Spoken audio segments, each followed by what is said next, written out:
The Appalachian Trail, No One Has Done It Like This. A Hiker Diary by Lori Crandall, Book 1, Maine to West Virginia. The Appalachian Trail, No One Has Done It Like This is a book about how we hiked the Appalachian Trail and of the many sections of the trail that we had to break up over the many years, but not in the order that the trail travels north to south or south to north, but to when and where, and when we had the time to hike it. It is also for the amount of years that it will take us to finish it. This book is the first of a 2-book series, as we had not yet completed the entire trail at the time of this writing. This is a diary that I had made during all of our hikes on the trail, and my husband had turned it into this book. We had started this adventure in 2004 at the age of 43, and we are now 64. We had finished the trail from Maine to West Virginia. Our second book will pick up from here as we near retirement and plan to complete the southern section. The Night by Lori Crandall, aka Willow Owl. Night falling wind picking up, looking at the mountain awaiting darkness, spring flowers smelling in the breeze, nothing to do but to wait for the night. No electricity, no light, no running water, no time, only nature. Waiting for owls, crickets, mice, and nighttime creatures, hoping for sleep with dreams, and good dream, Willow Owl. Prologue. When I was growing up in the late 1960s in Connecticut, my parents took me to a different Connecticut state park every Sunday. This mostly happened in the summer, and because my mother loved Sunday drives and loved to go to all of the Connecticut state parks. We would go for short nature walks, under a mile. My parents and I had hiked some of the Connecticut Blue Blaze trails around us, so I was exposed to some hiking when I was young. In high school during class, a science teacher would talk about how he had hiked the Appalachian Trail, the AT for short, and all of the adventures that he had. My high school boyfriend had hiked the Connecticut AT in the Boy Scouts. So I was interested in hiking the AT when I was a senior in high school, but would have never thought of hiking it alone at that time. On a trip to the White Mountains, the year after graduating from high school with my boyfriend, we saw a sign on the side of the road for the AT somewhere where it crossed Route 3 near the Mount Lafayette area. I said, "Look, there is the Appalachian Trail. Stop and take a picture of me." And he did stop and took a picture of me at the sign, and I had my first footstep on the AT, except that we did not actually walk any of it. We went to a gift shop instead. Years later, in 2001, when I was 40, my husband Dave, not my boyfriend in high school, on a trip to Hot Springs in North Carolina, had hiked some day hikes on the AT. We also had started to go to the Berkshires in Massachusetts and had done some days hikes on the AT there too.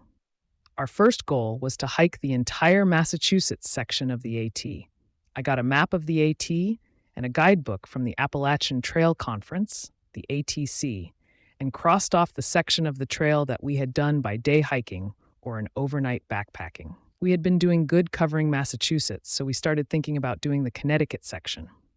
This all turned into hiking the entire trail someday, but doing over the years in small sections. As we both worked, we would only be able to do this on the holidays and over vacations. We would do everything to get it done. Sometimes we would park and hike north on the trail to a turnaround point, and then return back to our car, and then the next day hike south on the trail to the turnaround point. So much of the trail we had hiked both northbound and southbound on the trail. Other times we had left our bikes chained to a tree on one side of the trail and then drive around to the other side and hike to our bikes and back to our car. Sometimes Dave would drop me off on one end and drive around to the other end, and we would hike separately toward each other.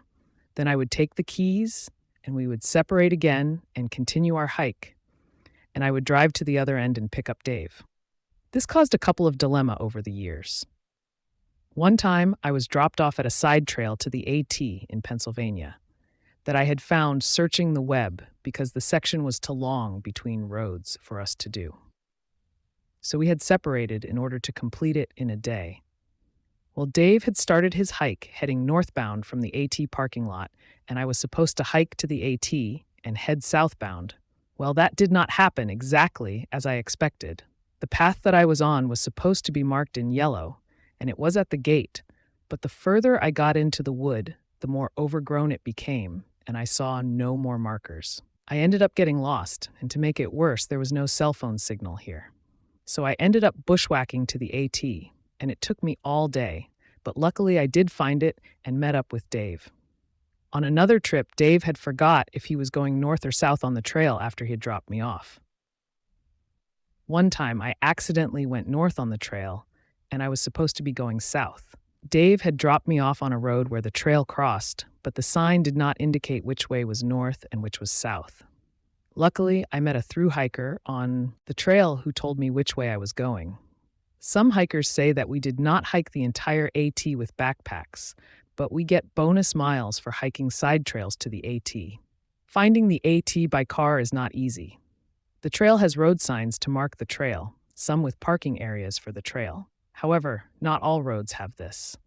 Many of the back roads, paved or dirt, did not have any parking for the trail, and some do not even have any signs. Before GPS, we had only paper maps and had to drive back and forth on the road to find the trail and a place to park. In the White Mountains, we did use the shuttle service for a week of backpacking. All of Maine, my sister and her husband dropped us off on the trail so that we could backpack a longer section of the trail, about 4 to 5 days, back to our car. The 100-mile wilderness in Maine took us 12 days. Yes, the longest and hardest backpacking trip that we have ever done. Now it is 2023 as of this first book, and we have covered the AT from Katahdin in Maine to Harper's Ferry in West Virginia. We were about to start the southern section of the AT and had backpacked a 6-night section around Hot Springs, North Carolina in 2019. However, COVID-19 hit the United States as we were planning another trip to North Carolina, and our flight was canceled and the AT was closed. We have not done any more new sections since then. We are now working on completing the Vermont Long Trail, much harder than the AT in my opinion. But Dave told me that I had forgot how hard the White Mountains and all of Maine was. Well, the Vermont is another adventure and maybe another book, but we will be completing it by the end of this year. Our title, The Appalachian Trail, No One Has Done It Like This, refers to the sections of the trail that we have broken up over the years, but not in the order that trail travels north to south or south to north, but to when and where we had the time to hike it. It is also for the amount of years it will take us to finish it. We started this trail in our 40s, and we are now in our 60s. I say that thru hikers may remember the trail for a lifetime, but for us, the trail will be a lifetime.